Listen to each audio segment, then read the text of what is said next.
So in honor of it being Halloween, I thought I'd review the film Halloween. No, not that one. Oh god, no, definitely not that one. Okay, seriously stop, you're starting to piss me off. I'm of course talking about the 1978 film Halloween, directed by John Carpenter. And because I like to think outside the box, I'm going to review the film wearing my coveralls and my Nightowl creep mask. 'Cause that's just how I roll, baby.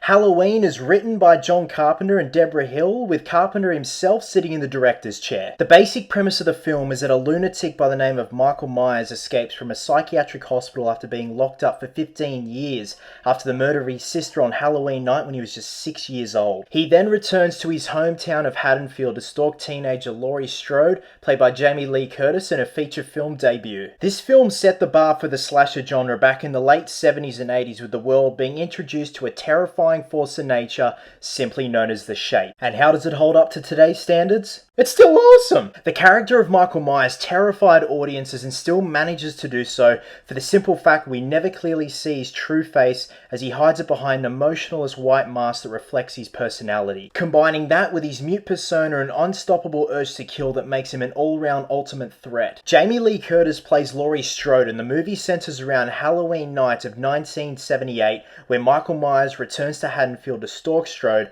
while she babysits some neighbours' children. Halloween really paved the way for the typical slasher movie with the vulnerable heroine, teens having sex then getting wiped out, and of course, the brutal killer. The late great Donald Pleasence plays Dr. Sam Loomis, who was Myers' doctor for his time of incarceration. Loomis tracks down Myers when he makes his return to Haddonfield and works with the local sheriff to put a stop to him. Loomis knows Michael's history and behaviour and is also quoted as saying, "What was living behind that boy's eyes was purely and simply evil." So the audience feels the threat of the villain so much more. The body count in this movie is only 7, but nonetheless, these kills are done in an eerie and clever way so that you as an audience feels vulnerable along with its victims. Carpenter also utilises the point of view shots from the eyes of Michael in the beginning of the film and when he makes his return to Haddonfield, accompanied with the sound of his heavy breathing through his mask, made for an effective and unique style of filming.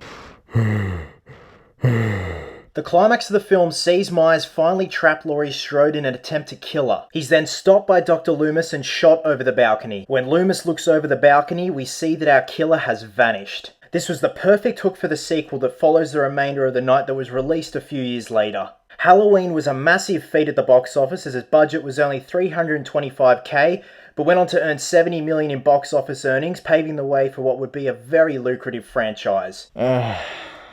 Because it was so low budget, the film was shot in 20 days in South Pasadena, California. Michael Myers' trademark mask was also derived from a Captain Kirk Star Trek mask made by Dompo Studios. The original mask had its eyes widened, sideburns torn off and spray painted white. The end result was simple but would go on to be one of the most iconic symbols in movie history. The soundtrack for Halloween unleashed a theme that was so simple yet so eerie to hear and still remains just as memorable to this day.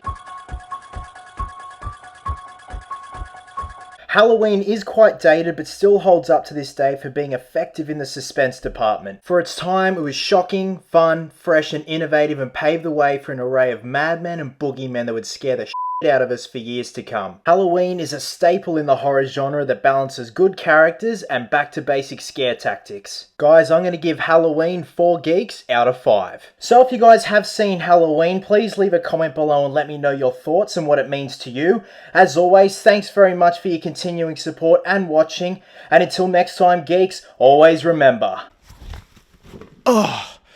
cosplayers do it best.